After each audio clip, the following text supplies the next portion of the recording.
Hey guys, this is the Auto Enthusiast, and today we're looking at the 2006 Lexus SC430 Coupe. It's the Pebble Beach Edition, and we're going to do an in-depth review, check out the interior, see what it sounds like, and take it for a road test. Stay tuned.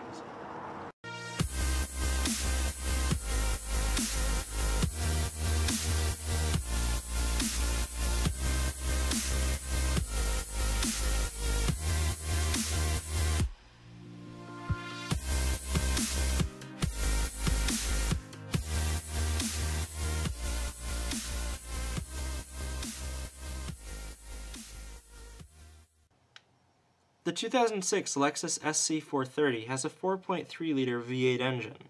It produces 288 horsepower and 317 pounds-per-feet of torque.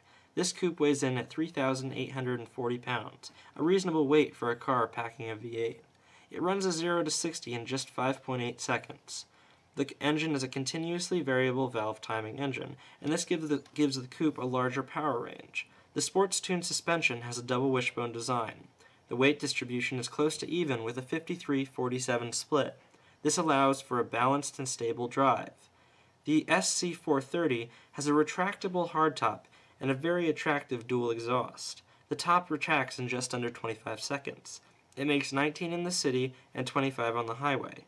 This is a 2006 and still looks modern and attractive. The 2006 has a lower power rating than the 2005, but features the new 5-spoke 18-inch wheels. This is a Pebble Beach edition, and only 600 were made. This edition is just a special combination of trim and color options. The interior, unlike the exterior, feels outdated and caters to a small group of people. At the time, it was probably luxurious. There is a lot of wood trim options that make this coupe unique. The doors are simple, with essential buttons. The steering wheel is very basic and has very little visual appeal. It felt the most outdated in the interior. The actual dashboard and center console has very few buttons and adjustments. They still feel pretty high quality, but again, there are very few and you don't have as many options as you do in newer cars. The non-invasive screen was a nice touch, and Lexus did a very nice job engineering the fluidity of the actual wood trim coming out and the screen coming out and the wood trim coming back down and the screen going back in. It was actually really nice, and it was kind of, it wasn't very invasive, which a lot of screens actually are. Now the space in the car is pretty good. It has a large glove compartment, but it also has a very useless ashtray, which I'm not really sure why they put that in there. And the cup holder is actually a great design.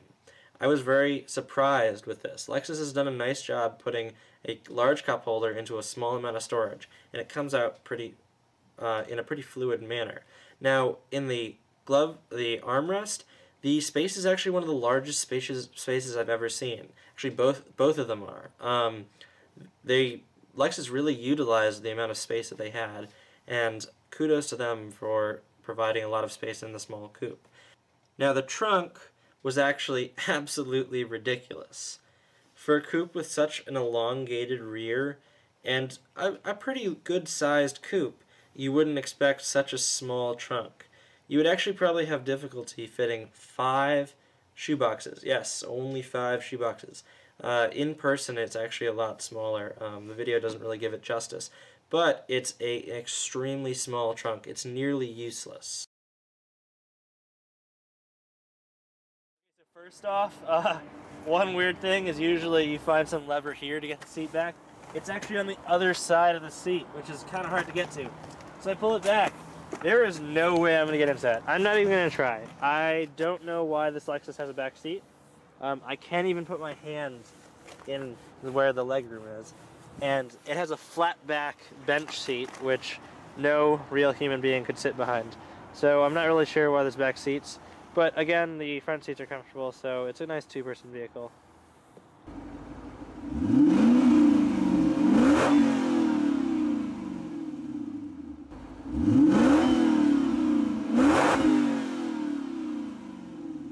I'm coming up to a spot where I can give this car a little bit of gas. Let's see what it can do. I have it in sport mode. Let's see what it can do. So it is a little tail happy. You know, this thing has some great pickup. It is tail happy. I got a little swing over there. It really feels like it has some great pickup. It does have a quite large engine, but you know, you can get pretty high RPMs. The power is pretty constant. I never feel like I'm losing it. It feels like I'm in a really small car, which I am, but it feels a lot smaller than what you might think from just the feel of the acceleration. So the steering is a little heavy. It's actually like really heavy. It feels like old BMWs. It just feels hard to turn. So turning in this car and handling is nice. It feels like at all points turning that you're giving it tons of gas during the turn, and there's never a point where it doesn't feel like that, even if you're not. And you know, it's fun to drive, but I think after a while it would get a little annoying. All right, we're gonna give it a little acceleration here.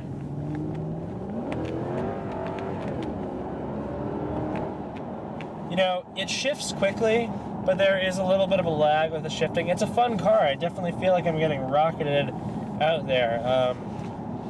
But it does shift really quickly, and also there is a little, when you're starting to go, I didn't start from 0. I started from like 5.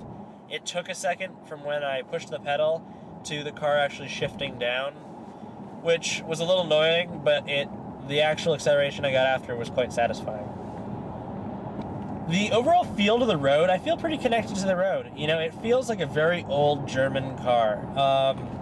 I feel attached to the road, but almost like not too attached, but kind of like sluggish on the road. Again, the steering is very heavy, and that kind of translates to what I'm feeling. With bumps and everything, and humps on the road, they're kind of dulled out, which isn't a bad thing, but this car does kind of hide your overall feeling of the road. It also has really responsive steering. I've noticed that a couple times. I've actually oversteered twice, which almost never happens. I consider myself a pretty good driver. I try not to oversteer. And this car, it has very responsive steering. The car, when it turns a corner, is very connected to the road, and really when you turn the wheel, it brings the car around at the same speed very well. Which is surprising every time I do it. I've been driving it for like 20 minutes and I still haven't been able to get used to it. Just how responsive this car is. I think overall it's quite nice. The overall feel of the interior is actually nice. It's very small, it's very compact. I'm comfortable in the car, which I was surprised with. It is an older car, but I'm comfortable. I'm pretty close to the wheel. It's pretty driver-oriented. It's an attempt to be a luxury car. You know, at the time, this is pretty high quality, but right now it doesn't compete with anything that car companies are doing. But again, at the time, this was probably a really nice interior. The exterior doesn't really age, which I like. Lexus has made a car that hasn't really aged. It's an attractive car. But again, back to the interior. The layout, again, is nice. The steering wheel is a bit odd. There aren't really any controls on it. Again, it's an older car. The one issue that I have with this car is the back seat. I have no idea why there's a back seat in this car. No human being could sit back there. I just think that Lexus would have been better used to make it something else, make it a larger trunk or something. As I'm going to consider this as a 2-seater coupe, and as a 2-seater coupe, this is a fantastic car. Really, the performance is nice. You get what you expect. You get what you pay for. Overall, it's a fun car to drive, especially the turning. You know, the handling, the turning, the feel, attachment to the road. That's actually fantastic. It really surprised me. I've driven a lot of cars, and very rarely do I have an experience that have I had an experience like I've had today with how this car turned. You know, it's just a fantastic. The engineering of the stabilization and balance during the turns is just fantastic, and kudos to Lexus for making a car that's like that. I just wanted to thank Tony down at Besma Motors for providing us with this vehicle today. If you're interested in this vehicle, check out their inventory and give him a call.